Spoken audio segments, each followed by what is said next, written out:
Hey, what's going on, guys? Welcome back to the Jeremy Scott Fitness Podcast Radio Show, coming to you on this Sunday, December the 19th, 2021. Hopefully it finds you staying safe and staying sweaty all at the same time. On today's episode, we are rapping about 10 ways to take care of yourself every single day, especially as you guys navigate through the holiday season and we move into 2022. Hopefully it feels even more normal like it used to. Fingers crossed on that one. World's a weird place, but I'm positive and I'm navigating it to the best of my ability. We actually had a last minute cancellation here on the podcast, but I promise to deliver you guys something just as amazing, and we'll get the guests rescheduled here as we get into the new year. My plan is, for everybody out there, we are most likely going to do an episode, I believe, Thursday afternoon with Heather and myself, kind of a closeout for her, and I'll pop back on the week right after Christmas as we move into January. We'll be kicking off our 47-day transformation, which I'll share a lot more with you guys when it comes to the end of December here, early January. I believe the start date is January the 10th. It's our flagship program. If you're looking to make real life changes in all the pillars of your health and fitness, physical, mental, spiritual, and emotional, this is the program for you. It's very detailed, it's very in-depth. One of the things I'm the most proud of digitally, no doubt. So 47daytransformation.com. I'll share a bunch more. I'll do podcast discount codes for you guys if you're interested, but that is the next couple of weeks here. But I digress.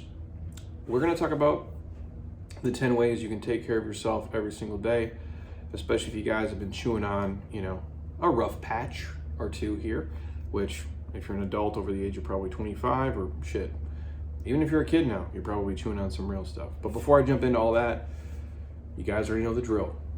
We are brought to you by my homies at Athletic Greens, the website, athleticgreens.com/Jeremy Scott. It's the one thing I take every single day. It's an easy way to get all your micronutrients, your probiotics, your digestive enzymes. If you struggle with eating enough vegetables and fruits, and let's be real, everybody I know struggles with eating enough veggies. It's hard to digest that much. It's hard to eat that much. It's hard to prep that much. It can be done, for sure, but it's tough.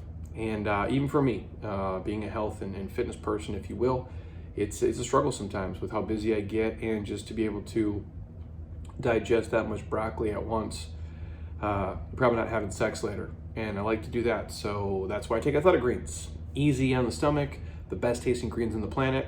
I used to take shots of wild turkey in college. That wasn't doing me any favors, and it tasted like shit.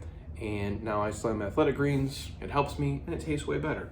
If you're interested and you want to pick some up, we can give you a year's supply of free vitamin D and 5 free travel packs with your first order. Or if you've never tried it and you've heard me talk about it 100 times, or maybe this is the first episode ever, we will send you a pack of Athletic Greens for free, right to your front door. I don't care where you live.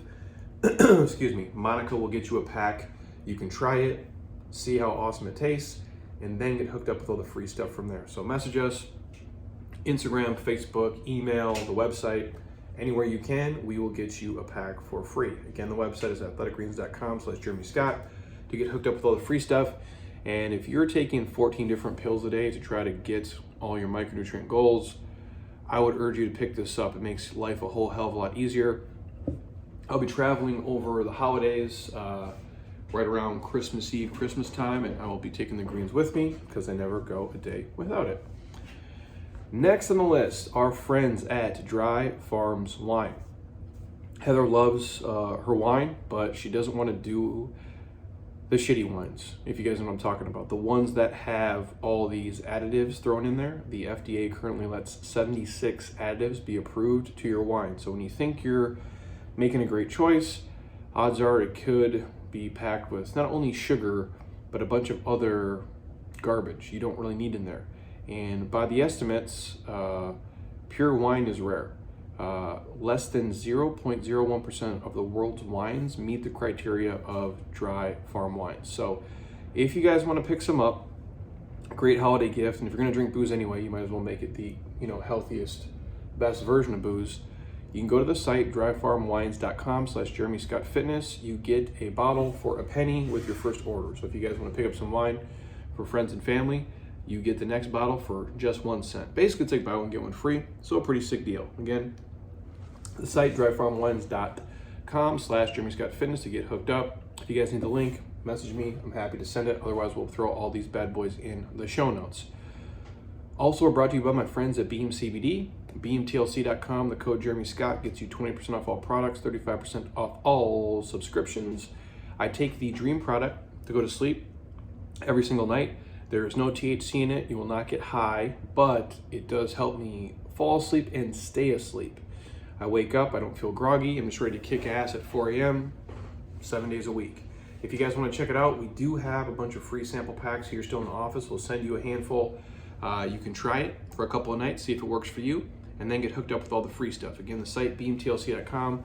Put in the code Jeremy Scott, and it gets you hooked up on everything, all the oils, the salves. But I do like the Dream product specifically myself. And we're also brought to you by my friends at JLab Pro, where we get our protein, turmeric, collagen, krill oils. JeremyScottFitness.jlabpro.com. We always have a discount on the protein and the collagen, and typically they have a handful of sales throughout the year. So if you guys want to check that out, or if you want a free supplement guide, just message me. I'm happy to send it your way. If you want a little bit more education on what I personally do and what Heather does to stay healthy, and the same things we recommend to obviously all the athletes here. And then last but not least, our friends at Kettle and Fire Bone Broth. Love the bone broth. Love their chicken soup. They make an awesome chili as well. I love the bone broth for the fact of A, it's great for gut health and digestion, but also hair, skin, and nails, which Lord knows as we get older we all need.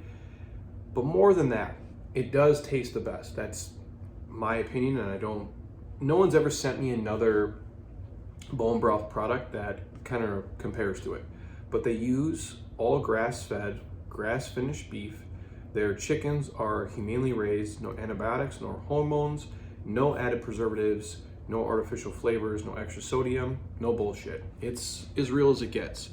And if you want to go to Kettle and Fire, the site itself, you can put in the code Scott20 for 20% off, or hit me up and I'll send you guys a code to get everything saved there. But if you're looking to add something, especially if you are a keto person, a paleo person, an intermittent fasting person, these are great things to add, and just for overall health in general. If you're just eating like chicken soup, I would urge you to put bone broth in it versus just chicken broth, just for all the added health benefits. So message us. Otherwise, all the links are in the show notes. So now, I was reading the other day, as I was posting in our groups, this post from Zach Evanesh, who is out of the Underground Strength Gym there in New Jersey.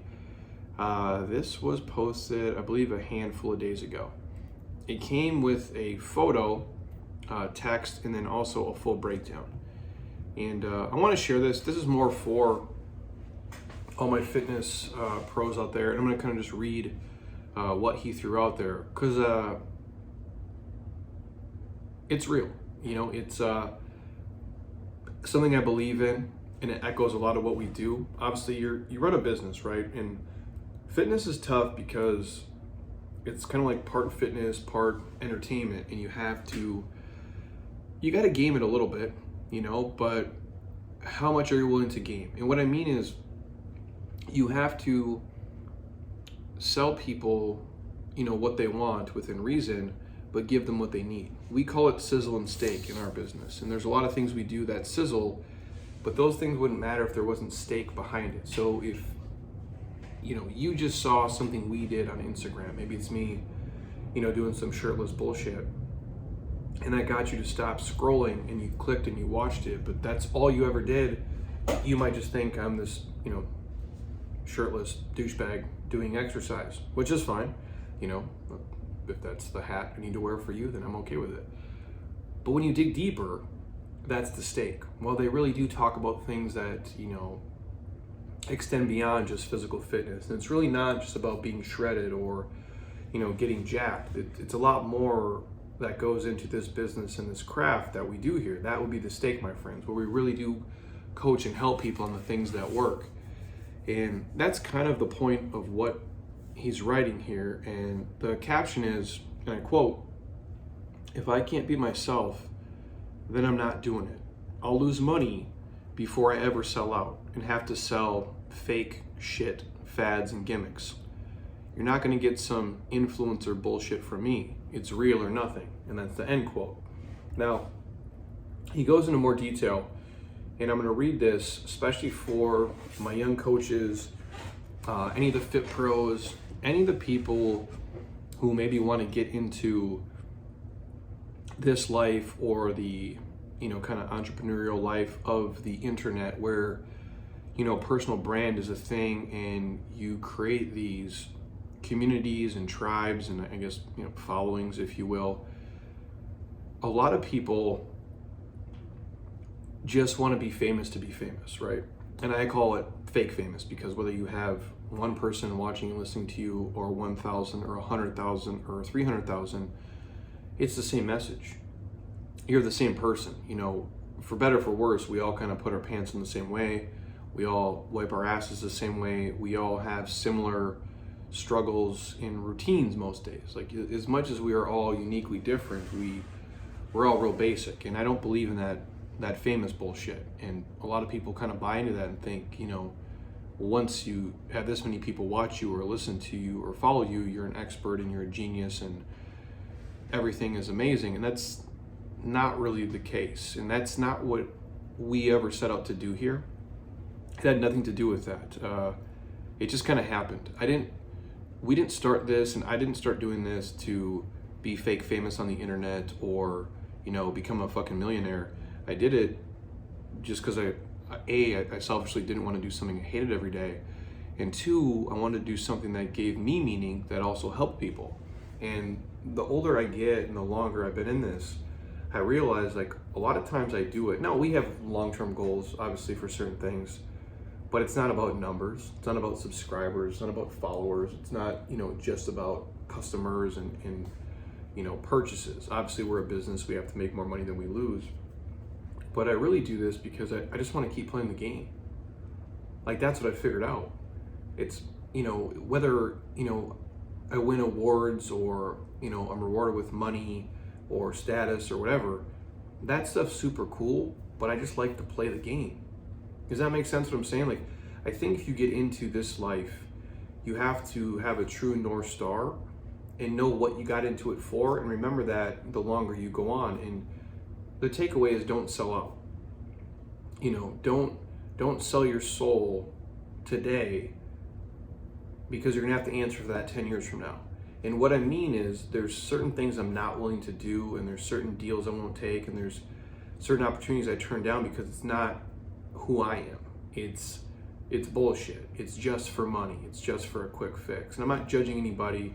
Obviously, you got to put food on the table, and you can't feed your family, with legacy and high fives. But there is a point where if you're doing something today that you think you'd be embarrassed for 10 years from now, or if you're doing something today that you wouldn't want your peers to see either today or down the line, then maybe you shouldn't do it. And I feel that's where he's coming from. And I'm going to read this real quick. And for my health, fitness professionals, or anybody who is looking to be in an industry or build a career or build their name, I think this is important.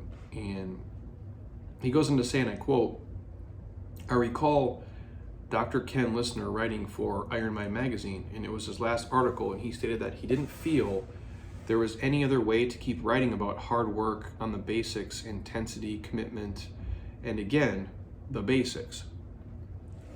I had a recent conversation with a friend where we feel the same way. We will not sell these bullshit fads or gimmicks. I'll lose money or I'll burn it all down before I resort to that crap. The problem is, the majority of people fall for the crap. They want all the craziness, they want all the fads, they want all the gimmicks and all the quick fixes. Talking about 20 rep squats, working hard, those kinds of words of advice offend people nowadays. And that's the unfortunate truth. I coach. That's what I do. And I want to do that in the real world. And then I want to take that, and that's what goes on to my online coaching. Unlike a lot of influencers out here selling their quote unquote work, I'm actually training athletes every day, sometimes 100, 200 people a day. The last time some of these experts trained 200 people was never. Not in one day and not in an entire lifetime. I don't have a full-time videographer. I don't have an ads manager or anything else. So all you're gonna get is what's real from me, period, end of story. People want the shortcut. They want the pill. They want the quick fix. But as Matt Winning says, you need to think long-term and follow through on what's good for you for the next 4 to 6 years, not the next 6 weeks. That type of thinking is not what people want today. They want now, and I'm gonna interject here, they want microwave results in a crock pot world. I'll say it again, people want these microwave results when a crock pot is the only way to get there. Heck, people want results yesterday for the work they never put in today. I'm gonna repeat that because that one hit me hard, and that's sorry everybody, it's the fucking truth.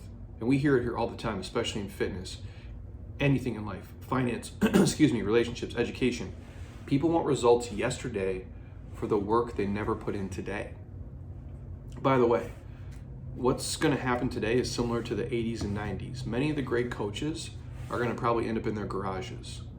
When I was invited to train the Navy Special Warfare, I was teaching elementary PE. Try adding that shit up. Real recognize real. The fitness industry is not what I'm a part of. If it's not true to my heart, then I'm not doing it. Live the code 365, end quote.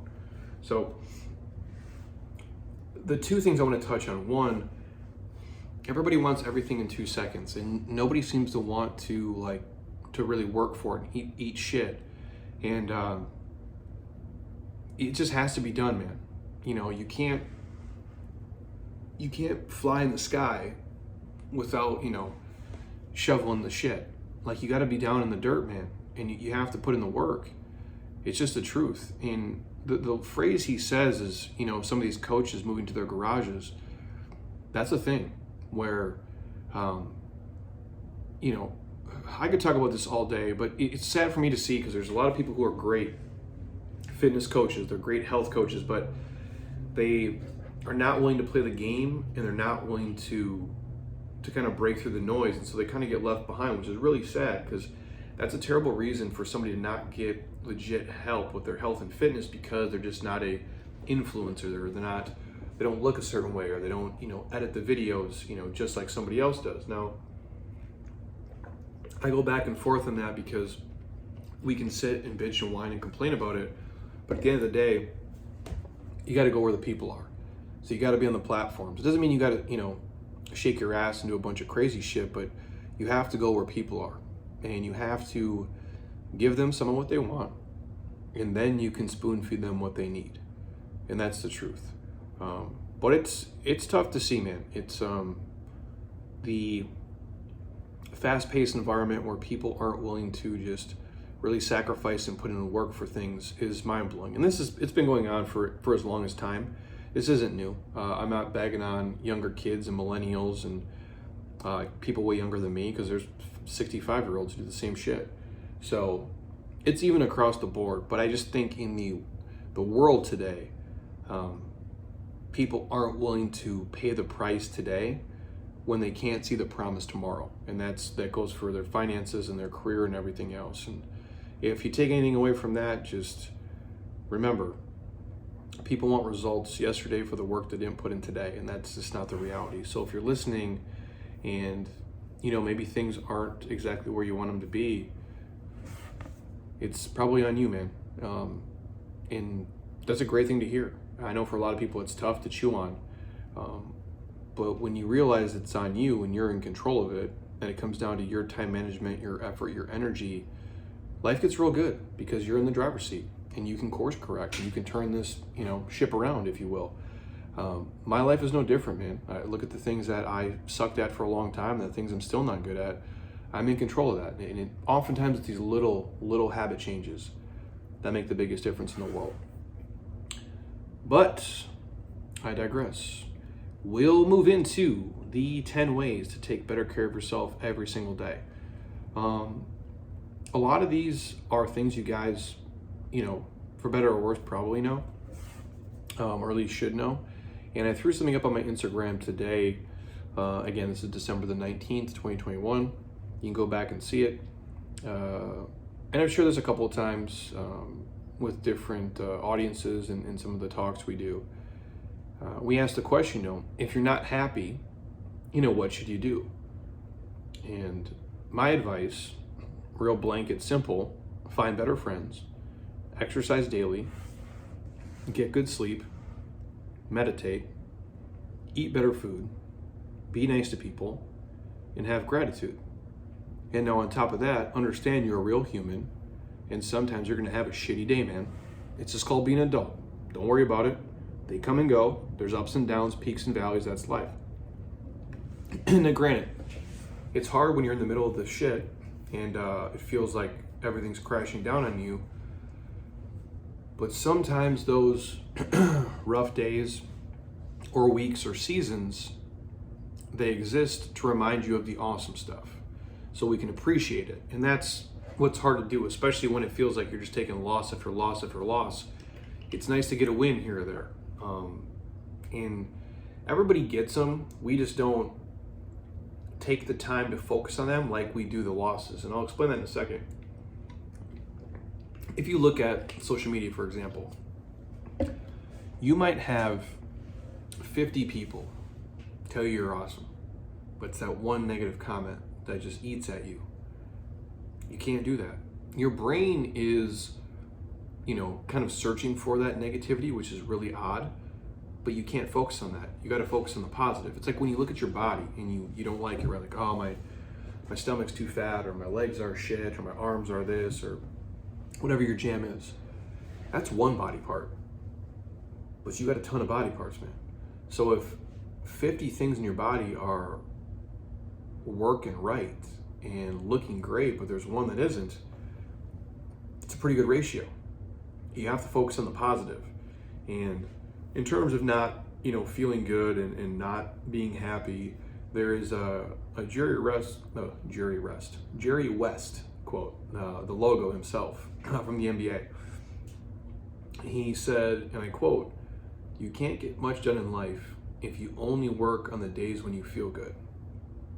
You can't get much done in life if you only work on the days when you feel good. And the way I read that is, you have to do certain things that put you in a position to feel good most days. Life is going to kick us all in the face at times. And I think for the last few years, 2020 and 2021, even some of the bullshit I see these people doing now, it's a prime example of that. And bad things are going to come our way.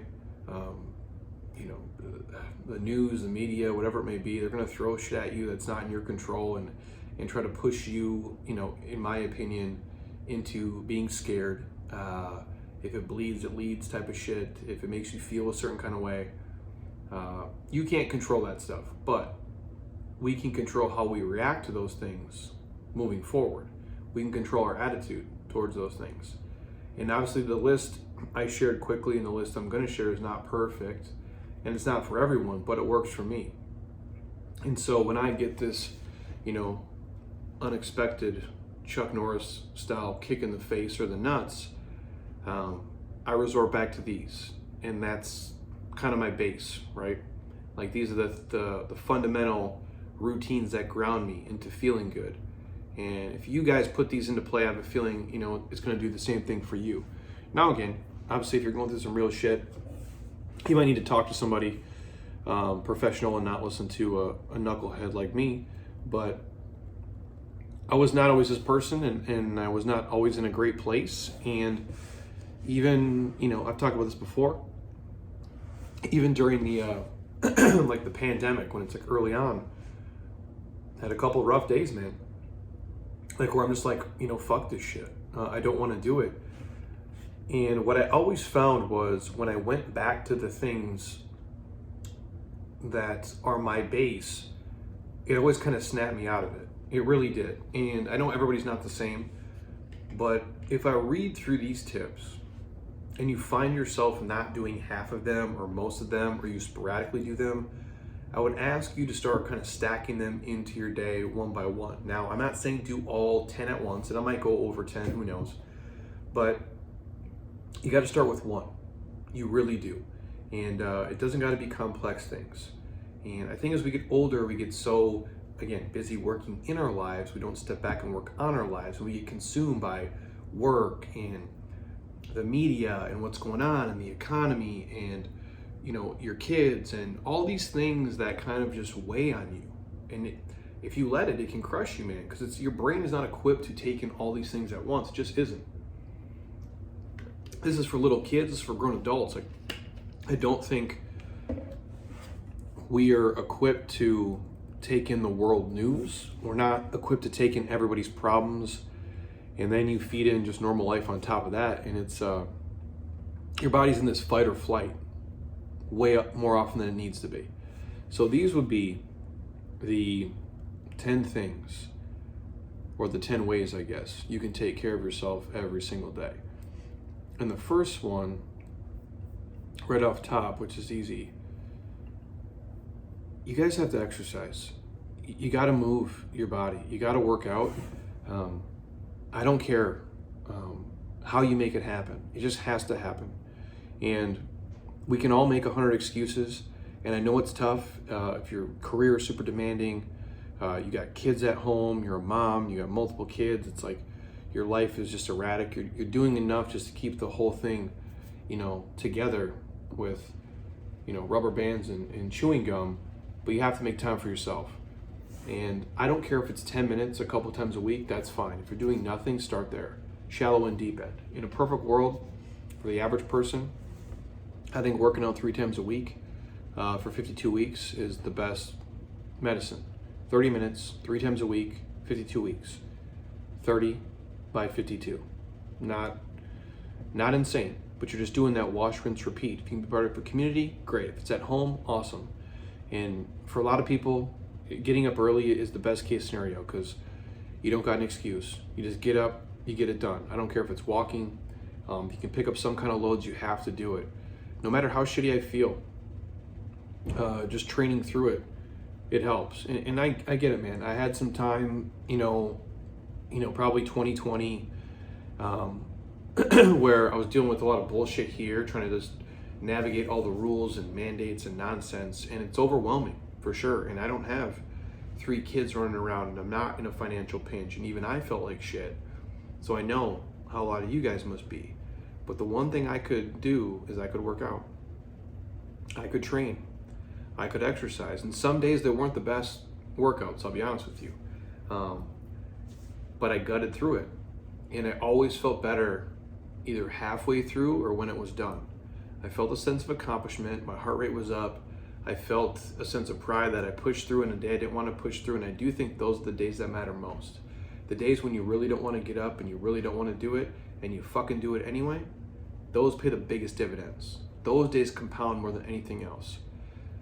So the one thing I would do is just get your physical health in order. Move your body. Movement is medicine. I've said it before. I'll say it till the day that I die. I truly believe that. The more active you can be, the better everything else is going to go, especially if you're talking about overall health and like trying to avoid, some of the bullshit that's going to come your way. So the number one thing is you got to move, man. You got to be healthy. You got to be active. The second thing I would say, you need to really, set these specific times for when you're not working. Because you can always work more. You can always return emails. There's always phone calls. There's always projects. There's always more work. That never ends, especially if you run your own business or you're in a startup, or even if you work for a giant, chain.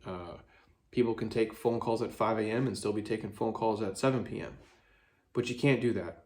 You really have to schedule everything that's important to your life. So if it's, first thing in the morning, 6 a.m., and you don't work till 9 a.m., get all your ducks in a row. And then whatever is, between your dinner time hours, 5 p.m. to 8 p.m.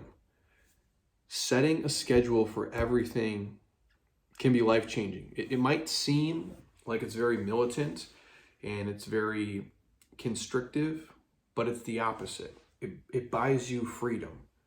It buys you peace of mind. It gives you an outline to follow. And you might have to shift and move things around. But if you're not scheduling things in your life, they're probably not important to you. Now, whether you write it down, put it in your phone, or just in your head mentally, you do what works best for you. I obviously write Post-its everywhere, and I'll throw it obviously in my phone as well. But the schedule to me is the ultimate freedom and the ultimate flexibility, because I know what times I have blocked off and what times I have free. I think the same thing will work for you guys. But if you just mindlessly wander through your day and think like, oh, I'll make time for fitness, I'll make time for, budgeting our finances, I'll make time for taking that class, I'll make time for prepping my meals, odds are it's not going to happen. Now, I might even go as far to schedule sex at my house. As crazy as that sounds, well, Jeremy, that's not romantic, it's not sporadic. I'm like, well, it's important to me, so I want to schedule it in. Now, sometimes it might be off the cuff, but if I got an appointment set at 5 o'clock on Thursday, I'm going to get my ass home by 5 o'clock on Thursday to do my business. And I know it sounds crazy, but if you've been in a relationship long enough, sometimes it's what you have to do, especially if you're both busy, you're traveling, you're working, you have kids. It helps. Set specific times for the things that matter to you in your life. If it's important to you, you will schedule it. If it is not, odds are you won't. The next thing, number 3, am I on? Yeah. We'll say getting some quality sleep is key. Again, you guys know a lot of these, but all the benefits that science has done on sleep, we could go on for hours and hours and hours. More sleep for a lot of people equals more happiness, overall better health, physical, mental, I think emotional as well. You make better decisions. It lets your brain, obviously relax, heal, lets your body heal. You get to recharge your batteries. All the hard work you put in the gym is, basically being put into place when you are asleep. But again, if you're not having these set sleep and wake up times, it's going to cause a lot of issues down the line. Now, a day here or there, sure, if you got to extend yourself to get up a little bit earlier, get up a little bit later, that's fine. But if possible, sleeping 6 to 8 legit hours per night is a game changer. Next on the list, if you guys can do some form of meditation or mindfulness or a gratitude minute or moment, it's up to you, whatever works. I know a lot of people here wake up and they start their day with like a short, 5, 10, 15 minute meditation practice. Some people use the apps for it. Some people really go hard on the visualization, just thinking about the things that they're grateful for, maybe just putting them on the right track for the day to kind of minimize any negative bullshit that's going on in their life. I do think when you start the day that way, you have this increased sense of perspective, self-awareness, and you tend to be more positive and happy overall. Now, it's not going to fix everything. It's not, it's not a miracle. But I will say, taking a moment, just being in silence, and I've shared this before, when I come to work here and I'm just driving, obviously my car radio died years and years ago, or at least I don't have the code for it. I'm too lazy to go to the dealership and get it fixed. So I've had no noise in my car for 5 or 6 years at this point.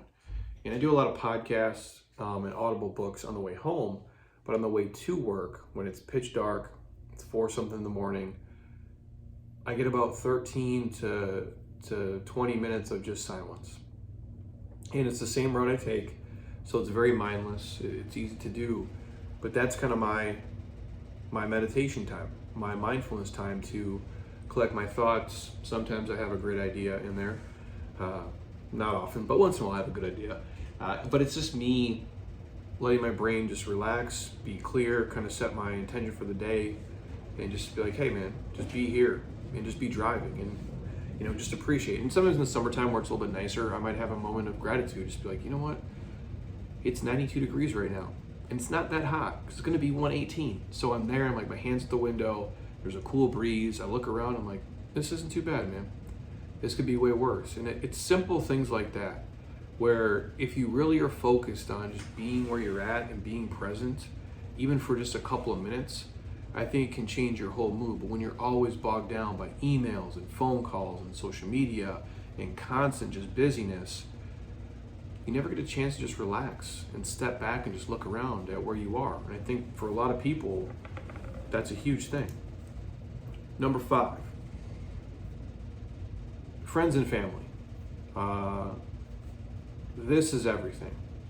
And if I had to do a list of importance, if you're somebody who is, trying to really take care of yourself, mentally and emotionally, you got to talk to your friends and family, man, and the people that are closest to you, especially the ones that are they're legit. If you're having a stressful time, you're overwhelmed, you have anxiety, don't just swallow it, dude.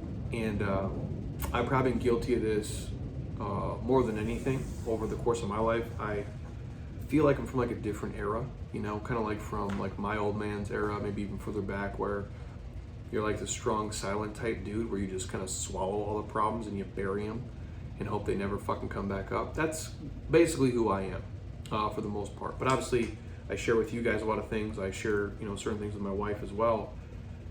But if you're really struggling, man, you got to talk about it to somebody. It's not only like cathartic, but it's therapeutic, and sometimes it's just people listening. And there's a lot of people. I've sat in this office right here, the one I'm talking to you from right now, where people have sat across from me and told me, hey, I'm battling cancer. Hey, I'm getting a divorce. Hey, my dad just died. Hey, my kid has whatever.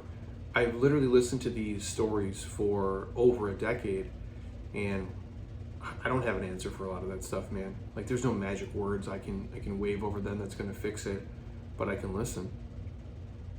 I can hear what they're saying and not just wait for my turn to talk. And if you have people like that in your life who are willing to listen to you and are your biggest fans and your biggest supporters, just pick up a phone, man, and call them. Shoot them a text, start a dialogue.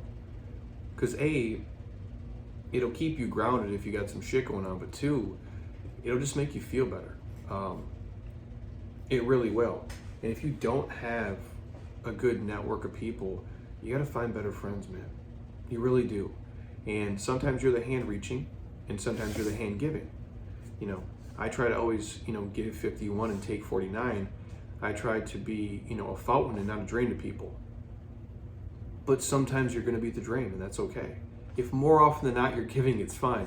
But if you don't have people you can confide in, you're gonna struggle, dude. You really will. And I say, find better friends, because without a community, without a tribe, without even a small circle, I'm not talking you gotta have 300 people, it's not realistic.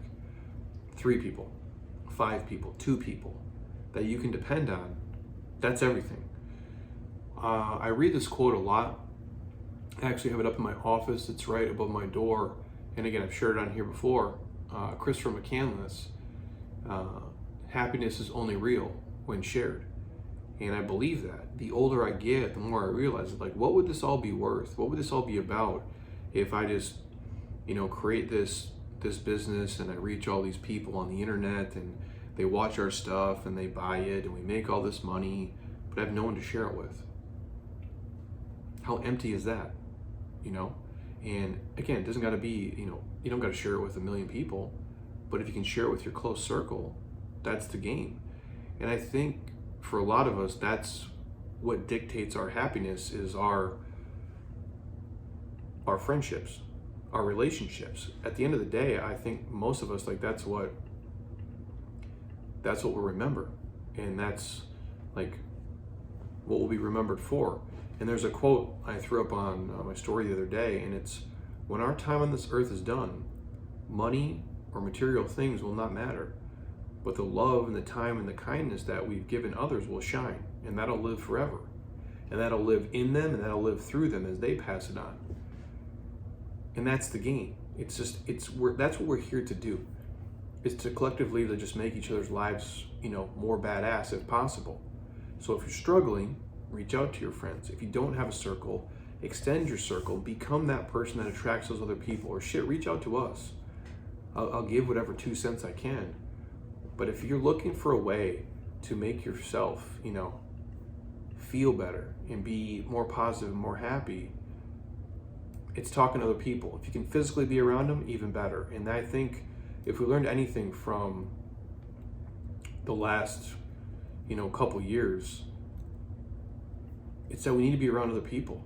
The Zoom stuff and those crazy things, like, it's good for what it is, but it doesn't do it justice. And I used the BJ Gaddour example as BJ was here like about a week and a half ago, when him and David Jack and myself, go out to dinner. That matters. That's fellowship. That's your tribe. That's your community. I get more out of that 5 hours, with them than I do from 500 messages on the internet. And it's not saying I don't appreciate all the messages people send in, because I'm very humbled and I'm thankful. But I can share things with them where it's a two-way street. We're all giving and pouring into each other's cups over time. And if people don't have that, they're going to struggle physically, mentally, spiritually, emotionally, and everything else in between. So I would say if you can reach out to people or really keep your inner circle positive and tight, make that a priority. Next on my list, we're going to go with make time for play. I'm a huge fan of this. You guys got to play. You got to do things that are fun. You got to do shit that you enjoy. Every day does not have to be a grind. Every day does not have to be a struggle. If your training is always a chore, if you always hate it, if you're always like, I don't want to go to the gym today, I don't want to go for a run, oh, this sucks, you got to mix it up. Now, some days you're going to feel that. Some days you're going to have to push through it. Some days you're going to have to, shut up that inner asshole inside of you and just say, go to the gym and put in the work. But some days you can have fun. You can go for a hike, you can ride your bike, you can do yoga, you can play with your kids, you do the things you enjoy. Whatever your escapism is, you have to be willing to play and get lost in the play. And I've said this, a million times. It's why kids can run around for hours and hours and hours and they're not tired. Well, they've been exercising for 5 hours, but they don't think of it that way. They have a mental shift. Now, obviously they're younger and they have energy and they don't have the same mental responsibilities as we do, so their brain can be free, where ours is bogged down full of bullshit most of the time. But they don't think of it as exercise. It's just play. There's some gamesmanship to that. Like even here, we just finished up our last Sunday Advanced Metcon of the year, which shout out to all my people, because you guys are just, you're badasses for doing these terrible workouts, and I thank you for joining me in the misery together. But we game it a little bit. We make it almost like a version of play. Now we're still chasing numbers and metrics, and we're kind of competing with each other, but ultimately just with ourselves. But there's some play involved there, where the time is going by super fast. I mean, when you're doing 100 calories on the assault bike, the time seems to be going real fucking slow. But most of the things, the time is, you're kind of chasing the clock, you're chasing the reps, you're chasing the person next to you. And it can be fun, man. And you really just kind of enjoy the suck of it. And now that's like probably the most, concrete version of it. But when I go play basketball, I just get lost in it. I don't even think about it.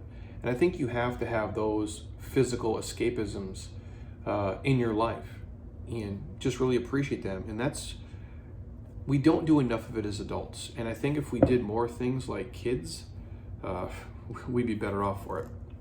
Next thing on my list, I do think you should be listening to positive reinforcement. And whether that be an Audible book, whether it be a podcast like this one, or people that just tend to, kind of put you in a good mood. I think one of the best practices you can do is get yourself outside. If you live in the Midwest, I'm sorry. I love you guys, but man, you're getting hammered right now. If you can get outside, get some fresh air, get some sunlight, get some natural vitamin D in you, and put on a podcast, put on an Audible book, and just go for a walk. And just something to put you in a better headspace, to help you be more mindful, to help you be healthier, be happier. These things matter, because in the world where you're always bombarded by the negative shit, now that's going to happen no matter what. It doesn't matter where you live or where you're at. the news is going to find you. Whether your friend tells you or you get on one of the apps and scroll, the negativity is always going to be thrown in there. We don't tend to lead with the positive stories.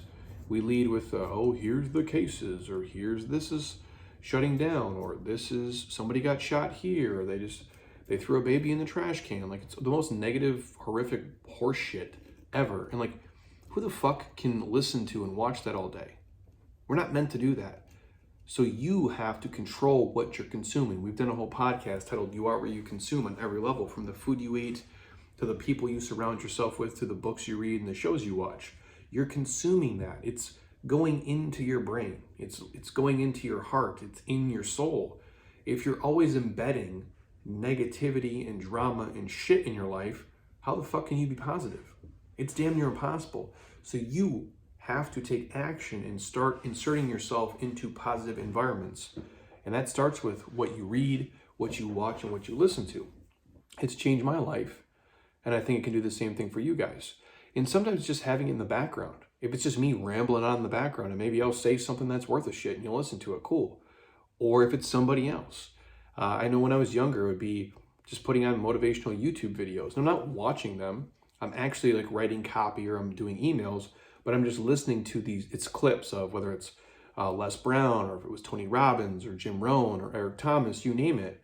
It put me in this mood to be more productive, to be more positive. And I do have to think a lot of that, excuse me, has stayed with me over the years. And I think it'll do the same thing for you guys, especially if you're continually listening to positive things and real messages and things that put your mind on the right track and give you hope and confidence, as opposed to just making you feel like, well, the best days are behind us. Everything's fucked. Might as well just cross my fingers, hold my breath, and wait till this is over. Like, that's no way to live life. You can literally change your environment in a multitude of ways. And by listening, especially now with the phones, by listening to something positive and educational, it can put you on the right track. The rest of these I'm going to go over just briefly. I touched on the exercise. We touched on you guys being mindful and meditating. I do think eating better food is huge. And a lot of people who eat like shit aren't going to like this, and they're not going to believe me. But dude, I'm telling you, when you can eat 80, 90% of the time real, whole, organic, fresh food, man, you'll feel like a different person. You literally will. Obviously, portion size matters if you want to track macros and all that stuff. But eating greens, eating quality proteins, eating healthy fats, micronutrients, like putting chia seeds into your life, having quality omegas, it's a game changer. It really is.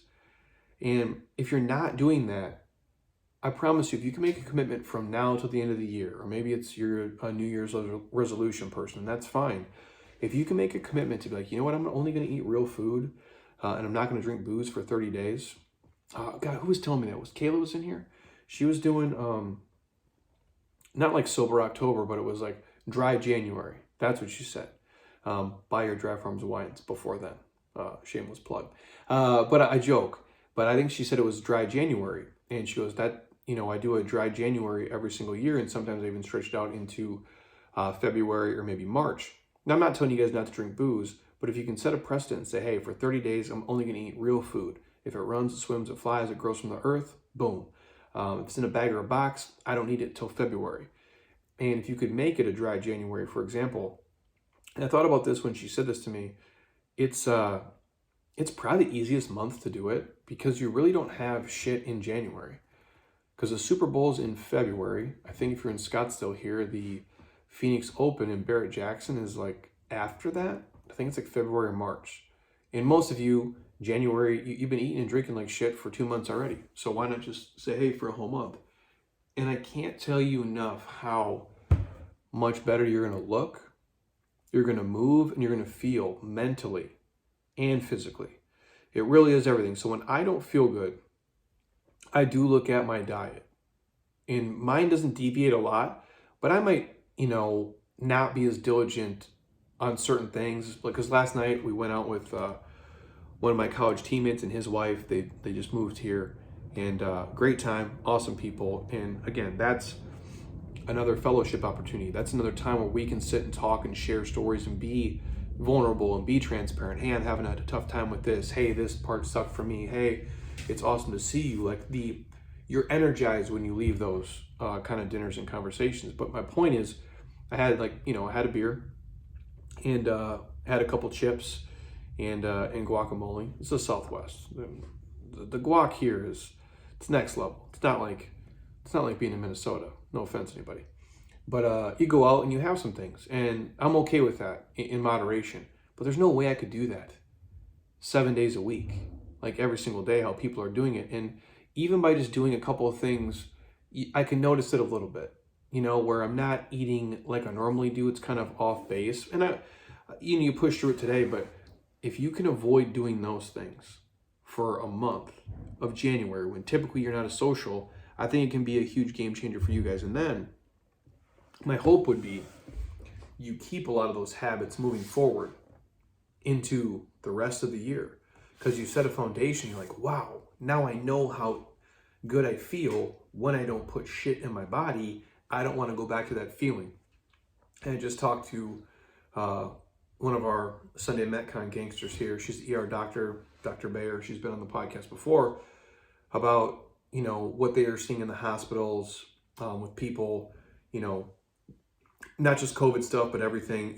The hospitals are full, people aren't healthy, and that's the underlying conversation. She's like, I wish, we could be healthier as a nation overall, and that would fix a lot of these problems. And I said to her, I go, I don't think a normal person knows what healthy feels like. And so they're just used to kind of feeling like shit. And if I could rip out of my body and put it into them, here's how I feel every day, they go, oh, fuck. That's how you get up at 4 every day. That's how you do these workouts. That's how you can be so positive and so energetic. And I'm not knocking anybody. I don't take medications. I'm not an Adderall. I don't take any of this stuff. This is just naturally my fucking crazy brain just going all the time. And every day I wake up, I'm like, yeah, let's do this. And some days I wake up and I'm like, I'm tired of shit. But within a couple minutes, I'm like, yep, let's just kick today's ass, because it's a gift I can be awake. And I have to attribute a lot of that to eating real food. And if I don't feel right, I look at everything. Maybe I take a higher dose of probiotics. Maybe I double up my athletic greens. Maybe I wasn't drinking as much water. Maybe I had a little bit too much caffeine. And I'm really auditing as I go through. And I don't want to make this out to be just about food and eating, but it is so important and so crucial. I can't drill the point home enough. If you guys are just willing to commit to stacking a little bit of these habits, eat one green vegetable every day. Just fucking start there. Just be better. Drink more water than you are already. Maybe have half the booze you're drinking. It can literally change the way you think, and then from there, how you move and feel. If we go down the list, the only other things I would say is, if you can start not just being mindful, but having a daily gratitude practice, and just finding things to be thankful for every day.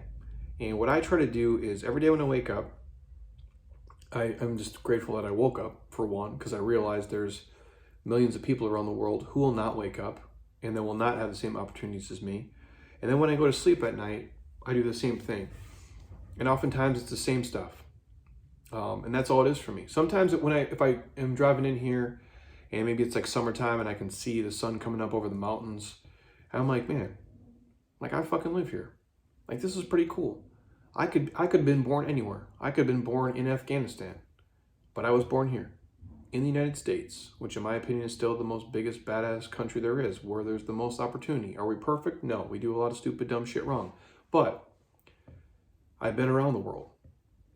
I've seen a lot of other places, and I'm very thankful that I grew up here, and I can live here, and I can drive to a building with my name on it.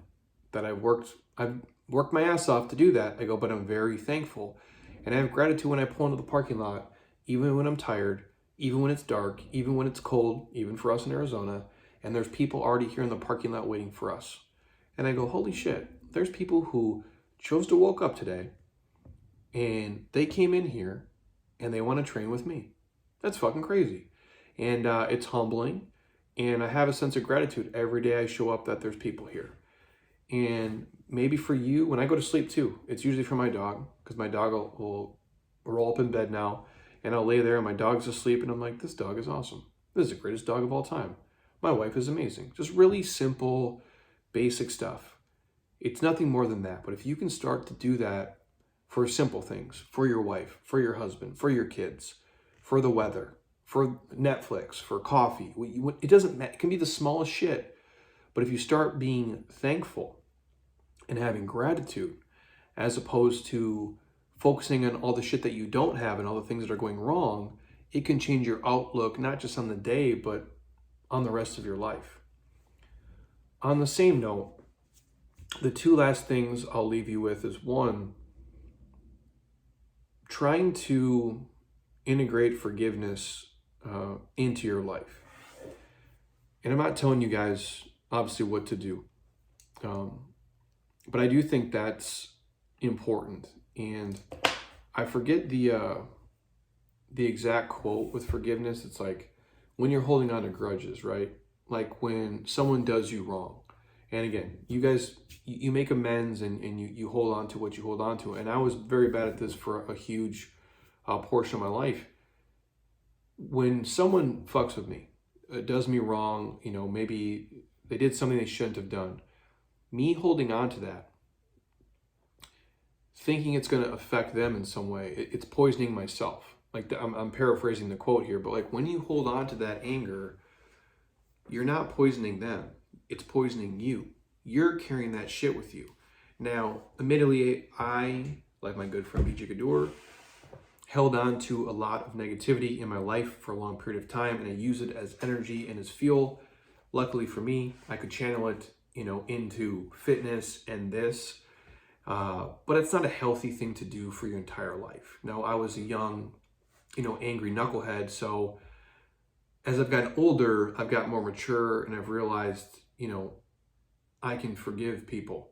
I won't forget things for sure, but I know that they were not in a good place. And that's why it happened. They were young, they were confused, they were angry, they were abused, whatever, and they just passed it on.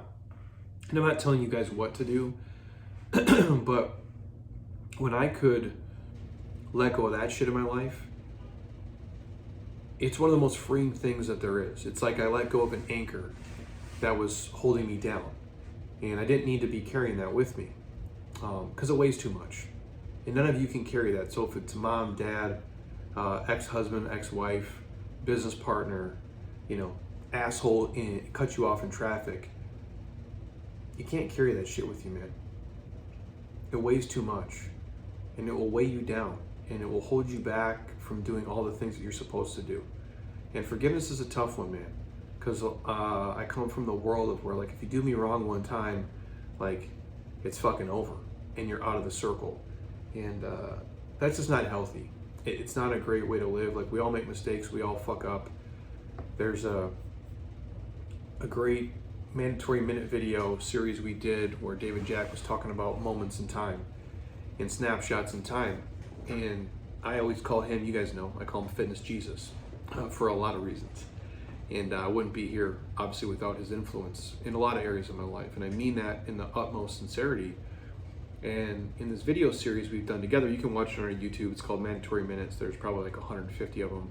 And they're gold. There's a lot of gold in there. I might even make them like a podcast, kind of like these life lessons sometime next year.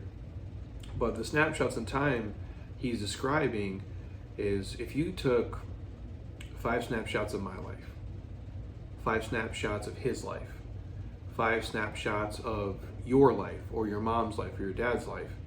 It could be last week, last month, 10 years ago, 15 years ago. The 5 worst moments of each of us, you would look and be like, Jeremy, you're a piece of shit. Like, you're a terrible human. I think we're all guilty of that, right? We're all guilty of making mistakes, losing our tempers, making bad decisions.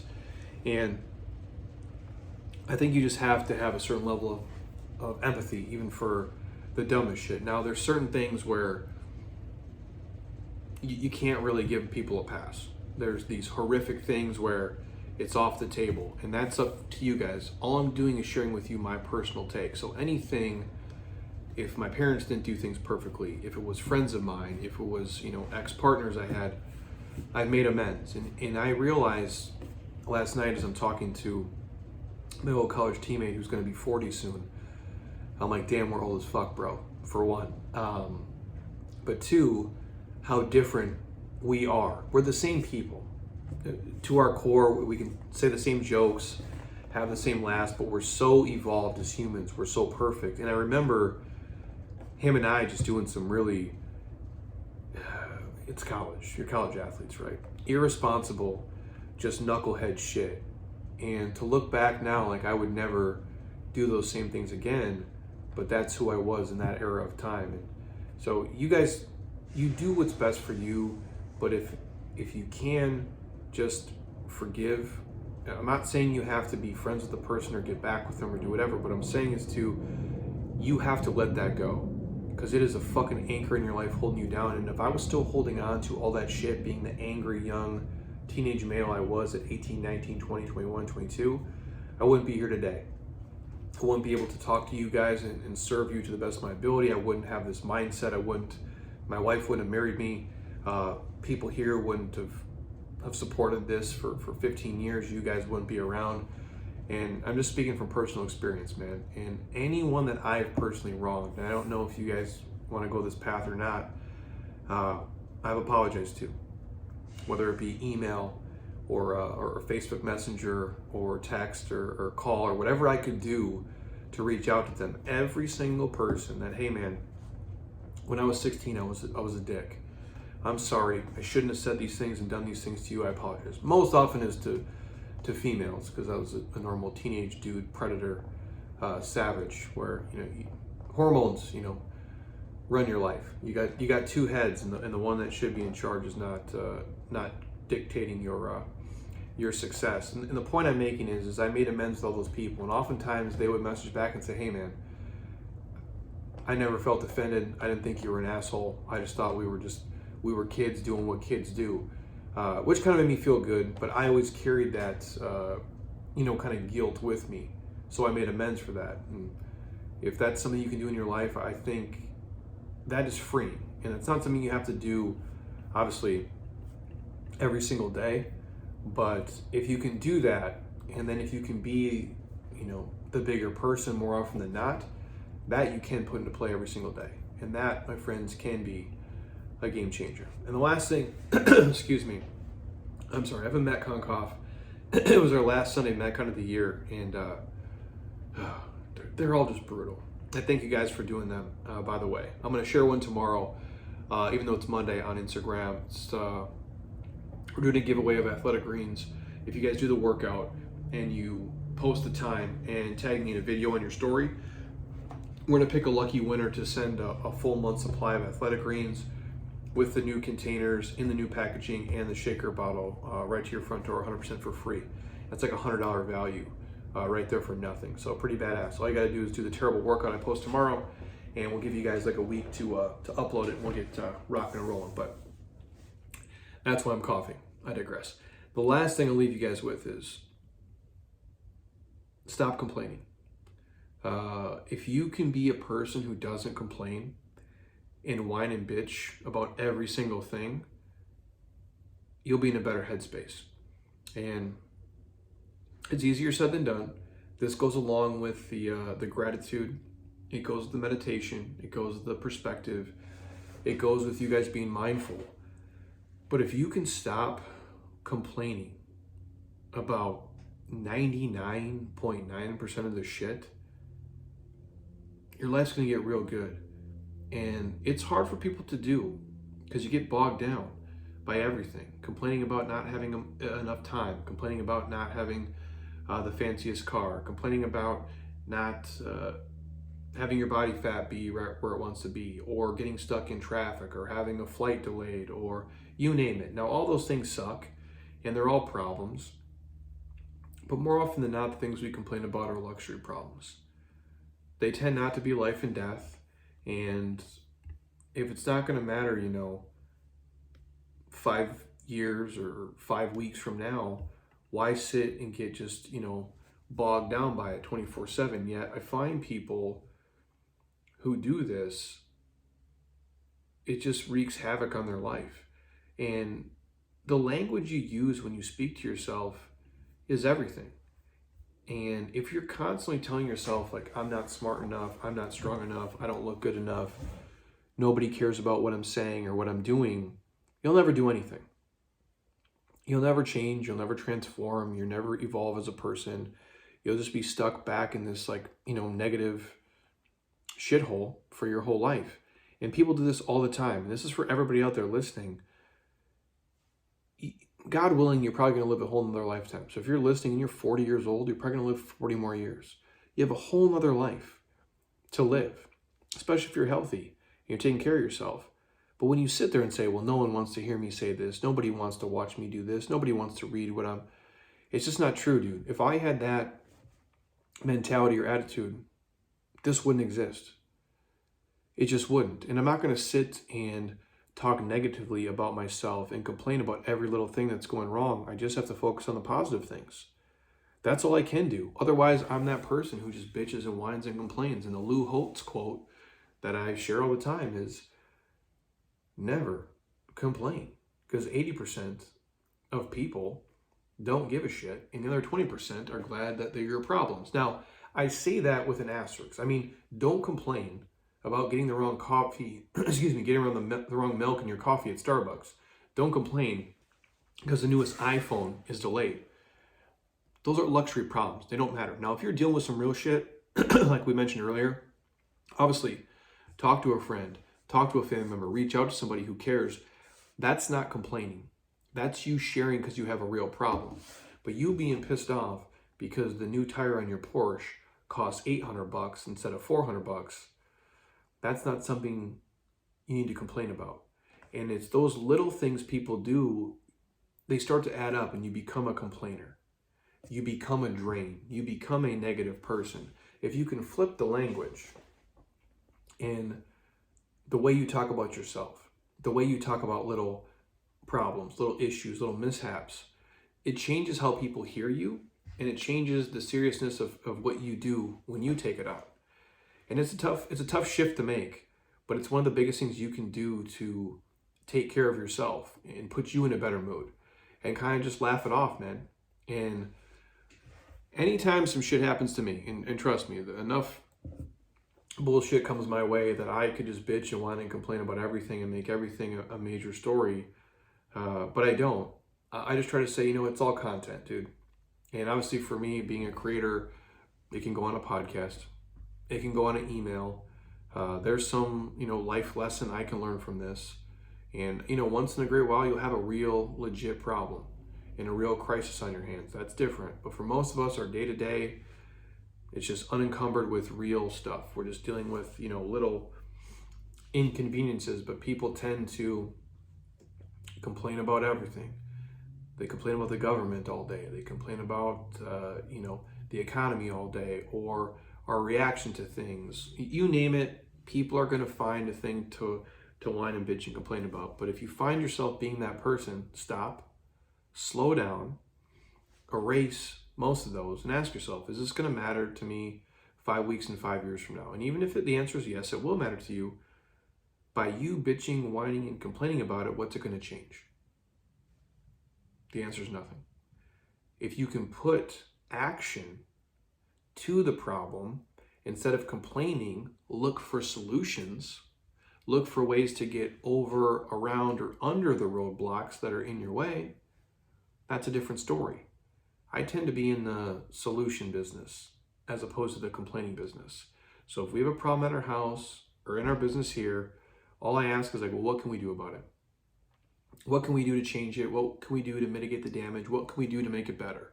If you don't like the way your body feels or moves or looks, you can complain about it, and you can complain about your genetics or the economy or not having enough time, and all those things may be valid, but at the end of the day, it doesn't matter.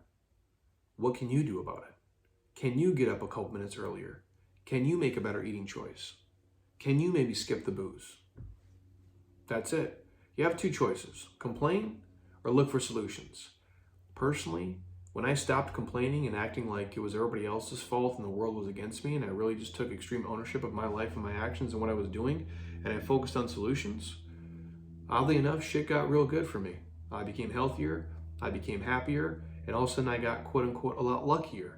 And all these other opportunities started to come my way, and people wanted to associate with me and talk to me and be around me. Weird.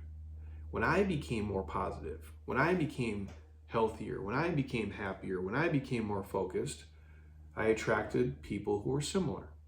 When I was bitching and whining and complaining, I found myself in a circle of those people as well. I think if you step back from your life for a couple of seconds, you'll find it to be eerily similar too. So those would be my 10, I guess, was it 10? Who even knows? We're just making it up as we go here. That'd be my 10 ways to take care of yourself every single day. Again, they're all things that you guys know. And it's nothing,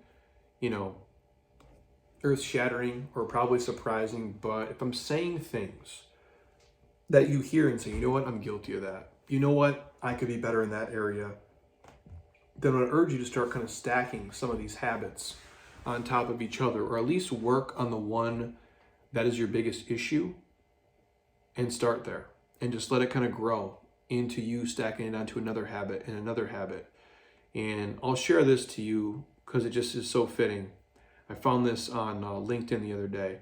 It says, one day it just clicks. So you guys are just stacking habits. You're making little changes, one better food choice. You're doing a minute of gratitude here. You're getting better sleep.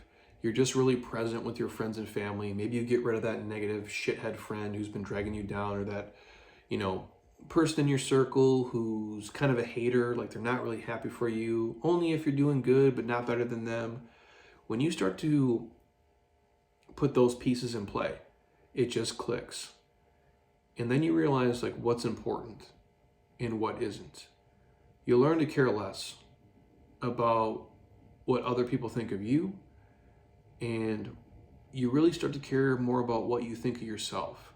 And when you've put in the work to be more mindful, to be full of gratitude, to be healthier, you've really, invested in your own health on all the levels, and you really realize how far you've come, you remember when you thought things were such a mess and that you'd never recover and that it would never get better and your life was just miserable and it was terrible and you were destined just to be on this negative, shitstorm of a track. You think of that and then you smile. And you smile because you're truly proud of the person that you fought so fucking hard to become. And that's where I live today. And all of you can be there. I am not special whatsoever. I'm just a knucklehead gorilla stuck in a warehouse who had to do everything the hard way. And good thing for me is I like to do hard shit.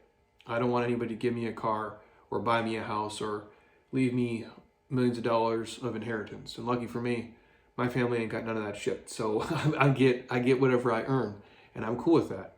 I don't want anybody to give me this body. I want to do the work. I want to do the split squats. I want to run the miles. I want to ride the bike. I want to do the bench press. I want to build it up. It's fucking hard, and I earned it. I used to be an asshole, and now I tend to be a really nice person. And it took a lot of work to do that, to change this negative mindset that just like embedded into my soul of being a glass, kind of half empty person to this, glass all full person. And I think about that journey, and you can only smile. And you smile because you're like, yeah, you know what? I did the work. I became this better version of me. I fought and clawed and scraped all the way to get here. And you'll be the exact same. So if you're trying to put yourself in a position to be happy and be successful, I urge you to kind of throw these into your life. And if you do that consistently, one day it's going to click and you're going to step back and it's not going to happen overnight. It's not going to happen in a week or a month or even a year probably. But pieces of it will happen in a week. Pieces will happen in a month. Pieces will happen in a year. And one day you'll wake up and you'll be like, boom, you know what? I transformed. And you'll be really happy you did. Because you'll see all the people who didn't put in the work. And you'll be like, yeah, I used to sound like that. And I used to do that. And I don't anymore. Because you'll have a level of thankfulness and gratitude and a perspective a lot of other people don't. But it starts with these 10 things, and then you'll build on your own from there. As always, you guys, I thank you. This was not the podcast we had planned for today, but I wanted to give you something that hopefully added some value to your life and helped you. So hopefully this did. If you guys want to hear anything else, obviously hit me up, send in a request. We'll do that. My plan is to do one more episode before Christmas with Heather, kind of wrapping up our thoughts as we head into the new year. Then I'll drop you guys one when I'm back from Christmas. Then we're on to our 47-day transformation. Again, 47daytransformation.com. January the 10th will start. That's our biggest flagship program. If you guys really want to make a change in your life, I urge you to get on that. The workouts obviously will rip your face off. We go real deep on the nutrition. And then there's a lot of personal development in there, a lot of lifestyle focused stuff, just helping you really create habits that not just last 47 days, but hopefully, the next 47 years of your life and beyond. So if you're interested, obviously hit me up. And again, if you're watching on YouTube, thank you guys. I'll check in with you most likely on Thursday. If you guys want any of the sponsor stuff, Athletic Greens, Beam, Kettle and Fire, J-Lab, Dry Farm Wines, all the links are in the show notes. Again, I appreciate you guys. I'm humbled. Thanks for dealing with my Metcon cough today, because apparently this workout was worse than I thought. And until next time, and I mean this, eat well, train hard, be nice to people, and please, you guys, keep doing shit you love with people you enjoy, because your life is too short not to. I'll talk to you soon. Peace.